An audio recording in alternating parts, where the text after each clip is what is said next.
I'm not calling you out. I'm calling you in because I'm a friend. And you know what? You're going to be offended by what the fuck I got to say. But you know what? Fuck how you feel. I'm too raw to real. As far as this Native Land podcast goes, I won't be watching it, won't be streaming it, won't be supporting it, won't be promoting it. Because Charlemagne's name is on it. We already know Charlemagne is problematic as fuck.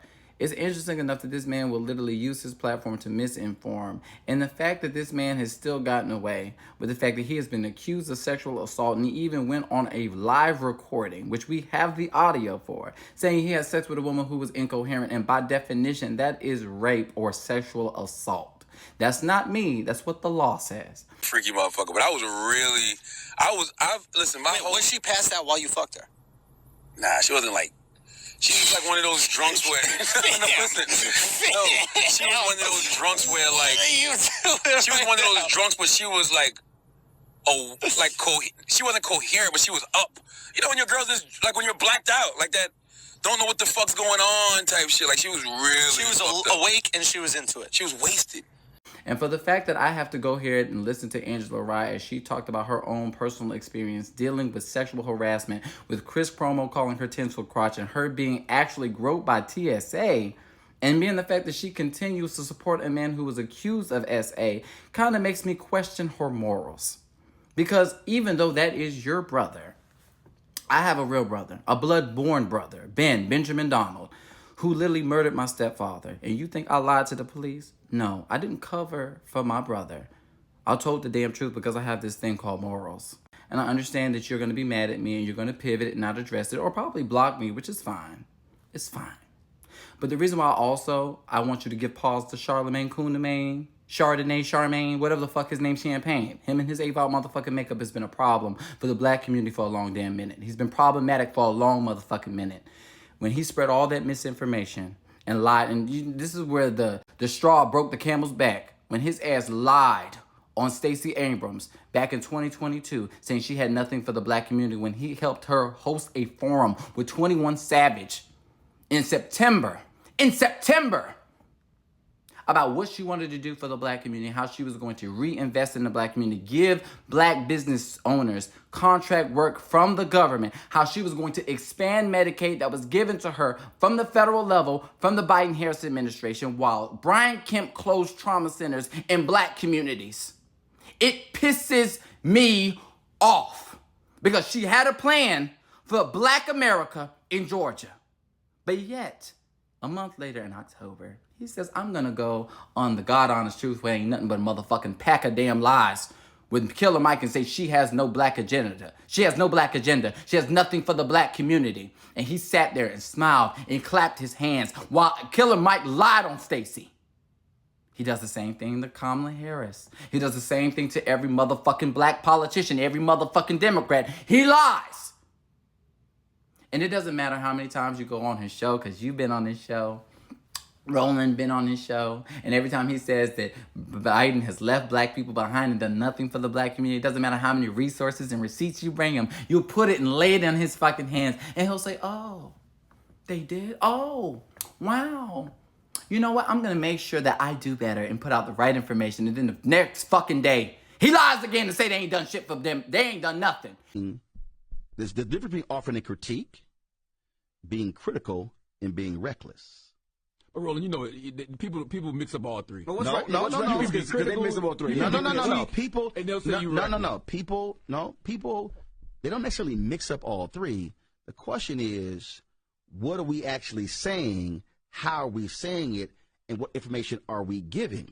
If I'm walking through data and I'm having a fact-based critique of somebody, then you're going to have to argue with the facts.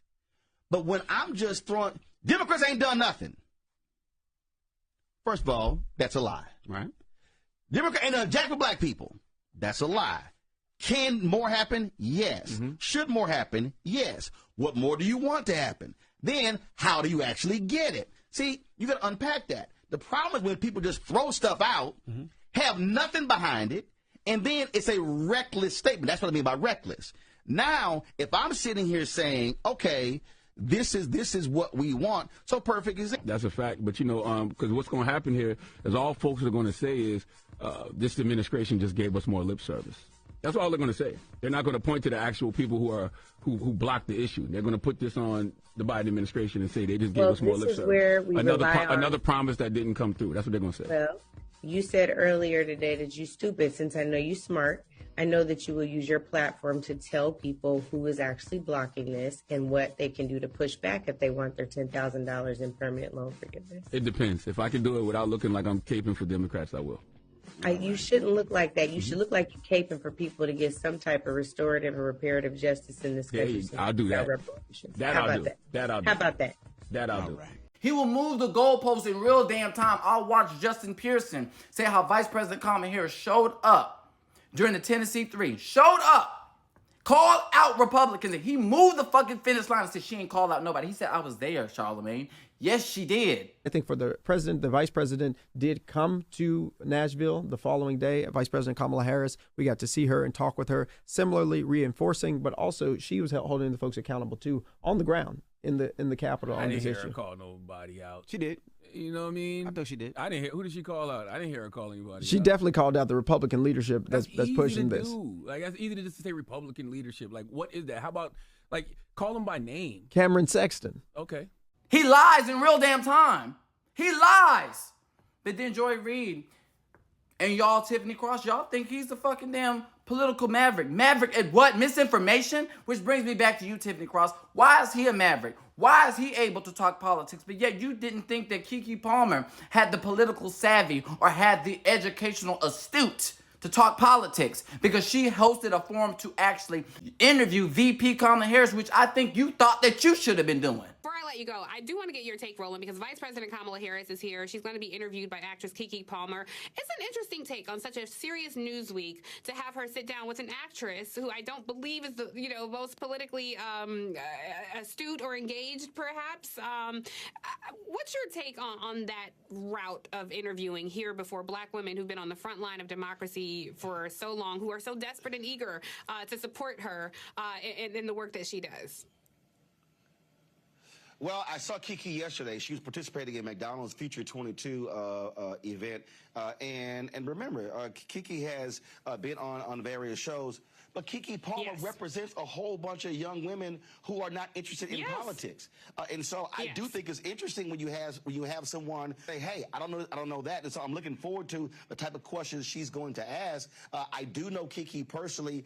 And so she is someone who is interested in learning more about the issues and getting more involved. I've actually seen her, if I'm correct, because she was doing some stuff, I think, when I was here in Georgia in 2020 with Warnock and Ossoff during the runoff. And so that's how I look at it. And so I hope the White House uses that to be able to engage a group of young women who are not politically active. We live this. Yeah.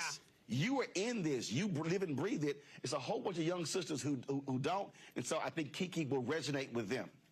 Because it's giving jealousy. All of this shit is giving jealousy. Y'all mad at certain people being platformed because y'all ain't putting out the information. Do you know people are starving for this information? Don't think that your audience is so ignorant to where they can't intake this information that you have to give them. The problem is black people, we want to see prosperity. The problem is we don't know. And we are trusting and putting our faith behind you and these podcasts to put out the information. Who gives a fuck if it's coming from Democrats? Who gives a fuck if it even comes from Republicans, which they ain't giving us shit? Tell us how we can apply for these SBA loans. Tell us how we can apply for SAVE so we can get student loan forgiveness. Tell us. Give us the information, because I'm doing it, which is why they're flocking to me. And you wondering, why is this person here? Why is this person here? Why are they being invited? Why are they doing this? Why are they doing... Because we're doing the fucking work. We're doing the fucking work, and we have no damn strings attached, because we only have one obligation. It ain't to no motherfucking damn Democratic plantation, if you will. We have an obligation to our people. If we see policies that's going to benefit the black community, you damn motherfucking right we're going to put the information out there. You damn motherfucker, we have an obligation to our people. Y'all talk about upward mobility. There's no upward mobility. I'm going to shake my head with Kundamane. There's no upward mobility. I guess record low black unemployment is no upward mobility. Black businesses booming under Biden is no upward mobility. 7 billion in HBCUs is no upward mobility. Y'all saying a lot of damn shit, but it ain't matching these fucking figures and these damn numbers. Y'all can be mad if you want to. I'm calling you in. I'm not calling you out. I want y'all to do well, but I won't be supporting it because of Charlemagne. I don't like him. He's a fucking op. I'm not standing no fucking olive branch to an op. When somebody tells you who the fuck they are, believe them the fucking first time. Maya Angelou told our asses that.